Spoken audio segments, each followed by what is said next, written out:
My dear friend, let us learn the management of depression. What are the different types and management of depression in our second part. The different types of depression, if you ask, there are sometimes called dysthymia. Dysthymia is a condition which is chronic low grade depression. Postpartum depression is a depression following delivery, that is called postpartum depression. Postmenopausal depression, a depression which develops after menopause, that is called postmenopausal depression. Then there is a depression called bipolar depression, a condition characterized by mood swing between depression and mania. When mood is low, it is called depression. When mood is high, it is called mania. And the mood will swing between depression and mania in bipolar depression. Another type of depression is called psychotic depression, where depression is associated with psychotic symptoms like hallucination and delusion. Last but not least, there is another type of depression called mixed depression, where symptoms of depression and anxiety coexist.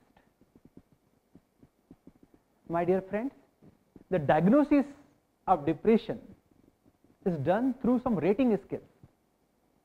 So what are the depression rating scales? These are the questionnaires, set of questionnaires developed by some psychiatrists, and these questionnaires are asked to patients or relatives, and based on their response, how many questions they answer positively and how many questions they answer negatively, based on that the severity of depression is defined. The most common rating scales in depression are HAM-D score and MADRS score.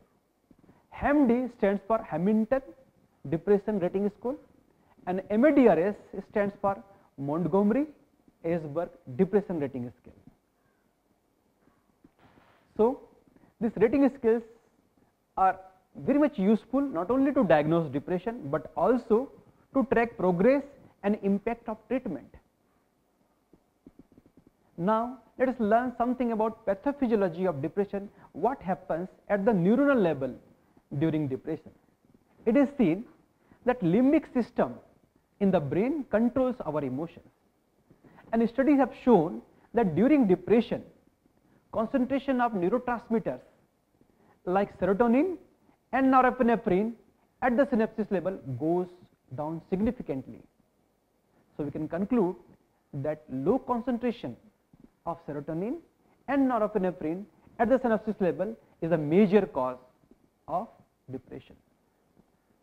So for the management is concerned, there are two types of management. One is called non-pharmacological management and one is called pharmacological management. In non-pharmacological management, there are 3-4 types. One is called counseling, mean doctor will do counseling, some psychiatrist, psychologist will do counseling of patients. They will try to understand what is the root cause of depression and they will try to solve that. Psychoanalysis is another way where the detailed analysis of intelligence is analyzed and find out what is the root cause, and that too is to be controlled.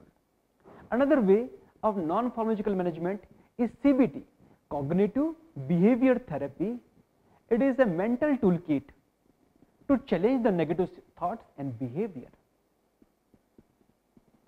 And there is another way of non-pharmacological management, that is called ECT, electroconvulsive therapy. Here electric current are given to the patient to stimulate the limbic system and increase the release of serotonin at the synapses level. So for the pharmacological management is concerned, the drug treatment is concerned, there are two types of antidepressant majorly which work. One is by preventing the degradation of serotonin. As we know, there is a very low concentration of serotonin at the synaptic level during depression. So our aim is to increase the concentration. That we can do in two ways: either prevent the degradation of serotonin at the synaptic level or preventing the reuptake of serotonin from the synaptic cleft. Our SSRI, that is selective serotonin reuptake inhibitor, like SERTA, CPRAM and CPRAM-S, they act by blocking reuptake of serotonin at synaptic cleft, and due to this the availability of serotonin increases in the synapse, which leads to the proper transmission of impulse and disappearance of depressive symptoms. My dear friends, the phases of depression treatment are called 5R of depression. These are the treatment phases. When a depressive patient goes to the doctor, doctor will start therapy or pharmacological treatment, and then the symptoms will start reducing. Response phase is a condition when 50% of reduction in symptoms. So during the response phase, if the 50% of depressive symptoms have been reduced, then it is called the patient is responding to the therapy. Remission is a condition when there is a complete reduction in the symptoms. So complete symptomatic relief is called remission. Recovery is a phase if patient remains asymptomatic or in the remission phase for more than 2 months, it is called that patient has recovered from depression. On the other hand, during the response phase, when patient is responding to the treatment, or remission phase within the 2 months of response, if depressive episodes return, then it is called relapse of the disease. On the other hand, recurrence means return of depressive episodes after 2 months of improvement. Means once patient is completely recovered and after 2 months again patient is going to depression or depressive episodes occur due to discontinuation of therapy or due to some other social problem. This is called reoccurrence or recurrence. So at the end, let us do a quick recap again. The classification of depression is based on severity, that is mild depression, and MDD, that is major depressive disorder. Based on cause, primary or endogenous depression, secondary or exogenous depression. The pathophysiology of depression says that limbic system controls our emotion, and a study shows that concentration of neurotransmitters like serotonin and norepinephrine is very low at the synaptic level during depression.